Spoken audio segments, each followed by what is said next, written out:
Bismillahirrahmanirrahim. Class first year. Today's my topic is mole and Avogadro number. Mole basically a practical chemical unit for handling atoms and molecules.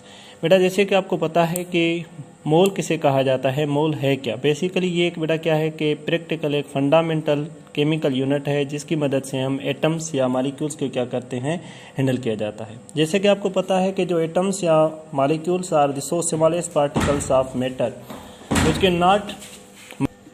जैसे कि बेटा आपको पता है कि moles जो है क्या है कि हम क्या करते हैं, जो हमारे पास एटम्स या मॉलिक्यूल्स हैं वो क्या हैं, बहुत स्मॉलेस्ट मीन्स कोई डायरेक्ट हम एटम्स को या मॉलिक्यूल्स को मेजर नहीं कर सकते। तो जो केमिस्ट थे उन लोगों ने एक यूनिट डिवाइस किया जो जिसके ज़रिए क्या करते हैं, हम एटम्स या मॉलिक्यूल्स को हैंडल किया जाता है, उसे हम क्या कहते हैं बेटा, मोल कहा जाता है। It is called mole and is abbreviated as mole. बेटा इसे क्या कहा जाता है, मोल, और इसका एब्रीवेटेड फॉर्म जो है वो क्या है, MOL, mole. How we can define mole? A mole can be defined as the molecular mass, atomic mass and formula mass of a substance expressed in gram. बेटा आपसे पूछा जाए कि मोल क्या है, मोल को हम कैसे डिफाइन करेंगे, तो मेरे कहने का मतलब ये है कि जो molecular mass of compound, atomic mass of element and formula mass of any substance expressed in gram, that is called मोल। अगर हमारे पास कोई भी कंपाउंड है, उसका मॉलिक्यूलर मास है, या कोई एलिमेंट है उसका एटॉमिक मास, या कोई फार्मूला यूनिट है उसका फार्मूला मास, ठीक है, उसे अगर हम बेटा ग्राम में लिखेंगे, ग्राम में एक्सप्रेस किया जाएगा, तो उसे हम कहेंगे कि ये क्या है, मोल।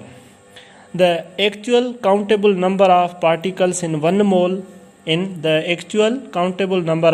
particles in 1 mole of a substance is 6.02 into 10 raised power 23 particles, which is referred as Avogadro number. अभी बेटा देखें कि हमारे पास जो काउंटेबल जो number of particles, what do you mean by particles? Particles means number of atoms, molecules और ions. हमारे पास बेटा जितने भी काउंटेबल नंबर्स हैं पार्टिकल्स, जैसे मीन्स के जो हमारे पास 1 मोल है उसमें कितने नंबर ऑफ पार्टिकल्स होते हैं, कितने पार्टिकल्स का मतलब है उसमें एटम्स, मॉलिक्यूल्स या आयंस कितने होते हैं, 6.02 इंटू 10 रेज़ पावर 23 पार्टिकल्स होते हैं। ये जो नंबर है ये बेटा किसने दिया था, इसे क्या कहा जाता है, Avogadro number. It is also defined as, mole को हम बेटा एक दूसरा वे भी है जिससे हम डिफाइन कर सकते हैं, वो क्या है कि the mass of any substance equal to its atomic mass, molecular mass और फार्मूला मास इन ग्राम। अगर बेटा हमारे पास कोई भी ऐसा सब्सटेंस है जिसका मास जो है उसके एटॉमिक मास हो या मॉलिक्यूलर मास हो या फार्मूला मास उसके क्या है, इक्वल है, अगर उसको हम ग्राम में लिखते हैं तो उसे भी हम क्या कह सकते हैं, मोल कह सकते हैं। For example, if we can 1 mole of carbon means 12 gram. The atomic mass of carbon is 12. This atomic mass of carbon is expressed in gram. अगर बेटा ये जो हमारे पास जो कार्बन है, कार्बन एलिमेंट, इसका एटॉमिक मास क्या है, 12, तो अगर इसको हम ग्राम में लिखेंगे तो हमारे पास जो 1 मोल ऑफ कार्बन होगा वो किसके बराबर होगा, 12 के। अगर हमारे पास आपसे पूछा जाए कि भाई 5 मोल्स ऑफ कार्बन किसके बराबर होंगे, क्योंकि हमें पता है कि जो 1 मोल है कार्बन का उसमें वो किसके बराबर है, 12 ग्राम के, तो 5 मोल्स किसके बराबर होंगे, 60 ग्राम के। ऐसे ही अगर हम दूसरा मिसाल ले लेते हैं, 1 mole of magnesium 24 gram. The atomic mass of magnesium is 24। This atomic mass of magnesium 24 when expressed in gram forms a mole. अगर बेटा ये जो 24 एटॉमिक मास है मैग्नीशियम का, इसको अगर हम ग्राम में लिखेंगे तो ये क्या बन जाएगा, हमारे पास 1 मोल बन जाएगा। तो मीन्स के कहने का मतलब ये है कि मिसाल के तौर पे the molecular mass of H2O is 18। This 18 when expressed in gram forms a mole. 1 mole of H2O, water का जो 1 मोल है, जो वाटर का जो मॉलिक्यूलर मास है वो कितना होता है, 18 AMU। अगर ये 18 AMU जो है बेटा, इसको अगर हम ग्राम में लिखेंगे तो ये क्या बन जाएगा, 1 मोल। अगर आपसे पूछा जाए कि 1 मोल वाटर का 18 ग्राम है तो 5 मोल्स ऑफ वाटर किसके बराबर होंगे? 90 ग्राम के। क्योंकि बेटा हमें पता है कि 1 मोल में कितने हैं? 18 ग्राम, तो 5 मोल्स में कितने होंगे? 90 ग्राम होंगे। तो बेटा आज हमने बात की कि मोल क्या है, मोल हम किसे कहते हैं, और how we can find out number of moles by the formula number of moles given mass of substance divided by atomic mass, molecular mass और फार्मूला मास ऑफ सब्सटेंस। बेटा हम मोल कैसे फाइंड आउट करते हैं? हमें किसी भी सब्सटेंस का मास गिवन होता है, उस मास को हम डिवाइड करते हैं। अगर हमारे पास कोई एलिमेंट है तो उसके एटॉमिक मास के साथ डिवाइड करेंगे। अगर कोई हमारे पास मॉलिक्यूलर कंपाउंड है तो उसका या तो मॉलिक्यूलर मास होगा या तो उसका क्या होगा? Formula mass. तो हमें बेटा क्या मिल जाएगा? नंबर ऑफ मोल्स मिल जाएंगे। तो हम अगले लेक्चर में बात करेंगे कि भाई नंबर ऑफ मोल्स कैसे फाइंड आउट किए जाते हैं, नंबर ऑफ एटम्स कैसे फाइंड आउट करते हैं, नंबर ऑफ मॉलिक्यूल्स कैसे फाइंड आउट किए जाते हैं, किसी भी एक एटम का, एक सिंगल एटम का मास कैसे फाइंड आउट किया जाता है, या कोई एक सिंगल मॉलिक्यूल हो उसका मास कैसे फाइंड आउट किया जाता है। तो बेटा आज हमने बात की कि मोल बेसिकली क्या है कि ये एक ऐसा फंडामेंटल यूनिट है जिसके ज़रिए हम एटम्स को, मॉलिक्यूल्स को क्या किया जाता है? हैंडल किया जाता है। इसका एब्रिवेटेड फॉर्म क्या है? इसे हम MOL से भी लिख सकते हैं। और ये क्या है, इसे डिफाइन कैसे किया जाता है? मॉलिक्यूलर मास, एटॉमिक मास और फार्मूला मास एक्सप्रेस्ड इन ग्राम। अगर उसको बेटा हम ग्राम में लिखेंगे तो उसे हम क्या कहेंगे?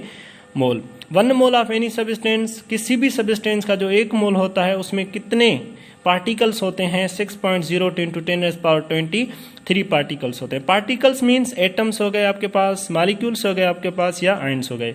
या हम इसे मोल को दूसरे वे से भी डिफाइन कर सकते हैं कि कोई भी किसी भी सब्सटेंस का जो मास हो वो इक्वल हो उसके एटॉमिक मास से, या मॉलिक्यूलर मास से, या फार्मूला मास से। अगर उसको हम एक्सप्रेस करें ग्राम में तो उसे भी क्या कहा जाता है? मोल कहा जाता है।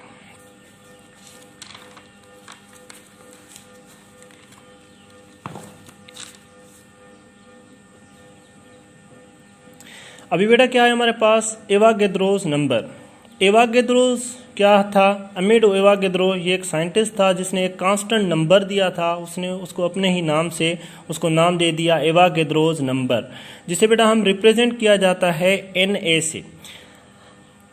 Mole of substance always contain same number of particles. Particle means जैसे कि मैंने आपको बताया है पहले बता के आया हूँ बेटा कि पार्टिकल्स का मतलब होता है आयन्स, एटम्स, मॉलिक्यूल्स और formula units, irrespective of its state, solid, liquid, gaseous. लेकिन स्टेट उनकी कोई भी हो सकती है, चाहे वो सॉलिड स्टेट में हो या लिक्विड स्टेट में हो, या चाहे वो गैसियस स्टेट में एग्जिस्ट करें। लेकिन उनमें जो कोई भी आपके पास सब्सटेंस है, एटम है या मॉलिक्यूल है या आयन है, उसमें बेटा हमेशा जो मीन्स के नंबर ऑफ पार्टिकल्स कितने होते हैं? 6.02 × 10⁻23 particles. Avogadro's number represented by Na। Avogadro number को बेटा कैसे रिप्रेजेंट किया जाता है? Na से। अभी हम बेटा एक और मिसाल ले लें। मिसाल के तौर पे जैसे कि हम पढ़ के आए हैं कि 1 मोल ऑफ कार्बन 12 ग्राम। अगर आपसे पूछा जाए कि बेटा 1 मोल जो कार्बन का है उसमें कितने ग्राम है? 12 ग्राम। लेकिन ये जो 12 ग्राम है कार्बन के, इसमें कितने एटम्स होंगे कार्बन के? ये जो 12 ग्राम ये जो मास है कार्बन का, इसमें कितने एटम होंगे कार्बन के? 6.02 × 10⁻23 एटम्स ऑफ कार्बन। अगर आपसे पूछा जाए कि बेटा same method 1 mole of magnesium किसके बराबर है? 24 ग्राम। इसका मास कितना है? 24 ग्राम। तो इसमें भी हमारे पास एटम्स कितने होंगे मैग्नीशियम के? 6.02 × 10⁻23 एटम्स ऑफ मैग्नीशियम। अगर हम बात कर लेते हैं बेटा, यहाँ पे मैं CO2 की बात कर रहा हूँ, तो जैसे कि 1 मोल ऑफ CO2 किसके बराबर है? 44 ग्राम। इसमें भी कितने एटम्स होंगे? इस 44 ग्राम CO2 में कितने एटम्स होंगे? 6.02 × 10⁻23 एटम्स ऑफ CO2। अभी देखें कि ये नंबर जो है ये हमारे पास क्या है? कांस्टेंट। मीन्स कि किसी भी चीज़ का 1 मोल हो, चाहे वो एटम हो, चाहे वो मॉलिक्यूल हो, चाहे वो आयन हो, उसमें कितने पार्टिकल्स होंगे? 6.02 × 10⁻23 ही पार्टिकल्स होंगे। तो मेरे कहने का मतलब क्या है कि ये जो अमेडो एवागेद्रो एक साइंटिस्ट था जिसने एक नंबर दिया था, एक कांस्टेंट नंबर जिसे 6.02 × 10⁻23, जिसे बेटा क्या कहा जाता है? एवागेद्रो नंबर कहा जाता है। इसे रिप्रेजेंट कैसे किया जाता है? Na से। ठीक है। और जैसे कि मैंने आपको बताया कि 1 मोल कार्बन का है 12 ग्राम, तो इसमें एटम कितने होंगे, मैग्नीशियम का ले लिया था। और भी ऐसे बहुत सारे मिसाल हैं, आप ले सकते हैं, आपके टेक्स्ट बुक में हैं वो। अभी देखें, अभी क्या है कि यूजेज ऑफ एवागेद्रोस नंबर। एवागेद्रोस नंबर कहाँ पे यूज़ किया जाता है, हम क्यों एवागेद्रोस नंबर पढ़ते हैं, इसके यूजेज कहाँ पे हैं। To calculate the number of atoms और molecules in a given sample of substance. हमारे पास कोई भी बेटा कोई सब्सटेंस है, उसमें कितने एटम्स हैं या कितने मॉलिक्यूल्स हैं, वो फाइंड आउट करने के लिए हम क्या फाइंड आउट करते हैं, एवागेद्रोस नंबर। जैसे कि हमने पहले ये मिसाल पढ़ के आए हैं कि बेटा ये जो कार्बन है इसका 1 मोल किसके बराबर है, 12 ग्राम। तो इसमें कितने एटम है हमारे पास, 6.02 × 10⁻23। ठीक है बेटा। ऐसे ही number 2, to calculate the mass of single atoms और मॉलिक्यूल ऑफ एनी सब्सटेंस। अगर हमारे पास कोई भी किसी भी एक सिंगल एटम का मास कैलकुलेट करना हो या किसी भी एक सिंगल मॉलिक्यूल का मास कैलकुलेट करना हो, तो वहाँ पे भी बेटा यूज़ किया जाता है एवागेद्रोस नंबर। तो बेटा आज हमने बात की कि मोल क्या होता है, एवागेद्रोस नंबर क्या होता है, एवागेद्रोस नंबर कहाँ पे यूज़ किया जाता है, और कल हम बात करेंगे कि how to work out, how to calculate number of atoms, how to calculate number of molecules, how to calculate number of ions. Okay.